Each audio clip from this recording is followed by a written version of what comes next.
if you could give us your background on coaching, playing, everything. Yeah, in high school I was a three-sport athlete. I wasn't the greatest athlete, but I was a hard worker, and I like to think I got the most out of my abilities. And I think that kind of, that played well for me in my career as a coach, because I really had that experience of understanding the things I had to do and how hard I had to work to have success in any of the games I was playing. Um, so, I tried to go to play college baseball. I went to the University of South Florida and I tried out for the baseball team. And I didn't have a lot of guidance coming out of high school. So I just kind of tried to do it on my own and figure it out. And I went and I figured out quick I wasn't big enough or fast enough or strong enough. And, and right after I basically got cut or didn't make, through tryouts, I, um, I started coaching youth baseball. I coached youth baseball for about 3 years as I was getting a degree. And then um, I got my first high school job. And my first high school job was at Lely High School in Naples, Florida. I coached for 2 years there. My second year there, we won the state championship in Florida. And that led to me getting a head coaching job the next year. My career basically was, I kind of jumped around a lot because I would started a program that wasn't successful or a new school. I did it 6 times and would build the program, build facilities, build the players, build everything. And then about 6 years in, I would get another opportunity to go do that again. And I would go do that again. And I kind of enjoyed that. I enjoyed building programs. Sometimes I think, well, it would have been nice to stay in one place for a long time. But I think building programs was what I was meant to do. So, so that's what I did. One thing I did, I think this is kind of a teaching point for young coaches, is especially in my situation because I didn't play college baseball or professional baseball.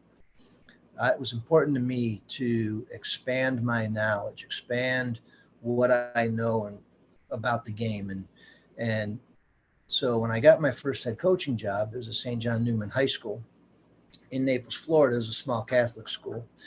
I thought, you know what? I need to take these kids to a baseball camp. And maybe if I do that, I can get a job at the baseball camp and I can be around college coaches. I can be around other coaches. I can learn while my kids are learning. And I did that at Stetson University with head coach Pete Dunn, who became a very good friend of mine and is a good friend of mine still today.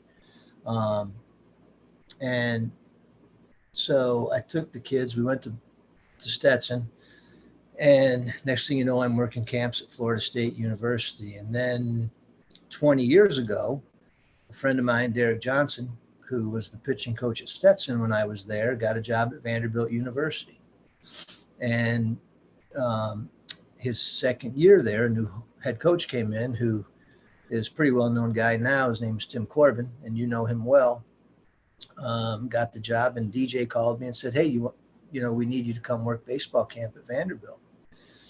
Well, in the last 20 years, I've missed 2 camps in 20 years. And I think maybe I've worked more camps for Vanderbilt baseball than anybody except maybe Tim Corbin. So I'm kind of proud of that. But my point is that I got out of my bubble. I got out of my comfort zone because it is intimidating as a young coach to go into those environments, teach the game. You're expected to teach when you get there, and you're not sure what to say or what not to say or when to say something and when not to say something. So it really stretched me as a baseball coach, and the people that I was around and the people I learned from and collaborated with really, really helped me develop as a coach. And I encourage young coaches to get out of your little bubble where you coach. I mean, obviously your focus is on your program, your kids, but in order to serve that program and those kids, you need to get out. because you don't know what you don't know. And so that's kind of I was a head baseball coach for 30 years. I was a special education teacher. Um, I was part of two state championships, one in New York and one in Florida, which was very exciting. Um, I feel like I had a very successful career as a high school coach. And, I'm glad to share now at this point in time. I'm glad to share what I've learned. I'm not the smartest guy in the world, but if I haven't learned something in 30 years, being around guys like Brian Harris at Vanderbilt baseball camp, then I'm not very smart at all. No. Well, you know, obviously seen a lot, um, experienced a lot, and you mentioned comfort zone. From a coaching side, I think that's huge because I think from an ego standpoint, we think we know a lot of things, right? And we can do it all on our own, and we've mastered it. But you know, especially as I've gotten older, you don't know very much. You're constantly learning, um, and and I think those different perspectives are very healthy. Um, Whether you agree with some things or not, it offers some good perspectives that you can take or leave. Um, Now, in terms of the comfortable versus uncomfortable, let's shift to the players, a player's perspective.